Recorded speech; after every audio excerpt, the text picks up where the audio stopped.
when you get the sheet, our job is to make this as simple as possible, right? We're not here to judge if you didn't, know there was FCI or CUI requirements, or you're worried that you do have them, right? Our job is first, as a disclaimer, that we're not a law firm, right? We are a technical managed detection and response company who has customers that have these requirements. And so we want to make it very easy to make sure that both them and us are complying with these regulations.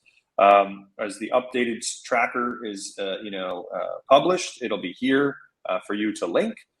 So you can always get a fresh copy when it's amended. It'll be a little more dynamic for you. But the first instruction, obviously, is that, outside of understanding what these requirements are, which are just sort of extra resources below, the job is to look at the controls and try to answer the questions very basically, right? In a self-assessment, this is how you do it. You would, and still can, download the latest NIST 800-171 standard. You very likely will take it out of the PDF format so that you can start using it.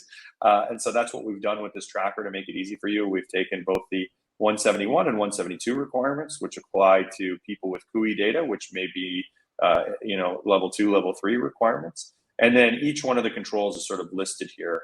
And the way to, work with this is just to answer the questions, right? So when you're assessing this for yourself, the MEP guidance, the audit guidance for NIST is actually a lot more straightforward than the former audit guidance of CMMC 1.0. It's a lot more specific in the standard and included a little less, but certainly makes it easier for people to work with, right? So what we're encouraging you to do is, of course, start answering the questions one by one in the cells so that you have an answer to whether or not you are over complete or incomplete, partially, or reviewing this, with your submission in mind, right? So as you answer these questions, right, they also say specifically what kind of documentation or systems or something you can get this detail from.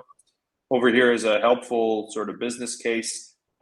If you feel like, the requirements for things like log management and advanced endpoint, indicators of compromise, dark web monitoring, vulnerability scanning, and remediation, if those things are sort of, still in flight for you as a provider, I think one of the things you can do is take a look at this column H and just say, hey, can ActZero or an MDR actually help me address this, right? And so as you go through them, it'll kind of say, well, maybe I'm not doing it. And then you can kind of understand whether or not you have somebody you can call here that can help you doing that. Yeah, and for those wondering where you can download the form, we did have a question come in the attachment section tab at the bottom of the presenter, at the bottom of the screen. You'll be able to get the link there. Additionally, it is on our website under the resources section. So we'll have that available to you. And if you can't find it, please do feel free to reach out at info@actzero.ai and we'll make sure to get it to you.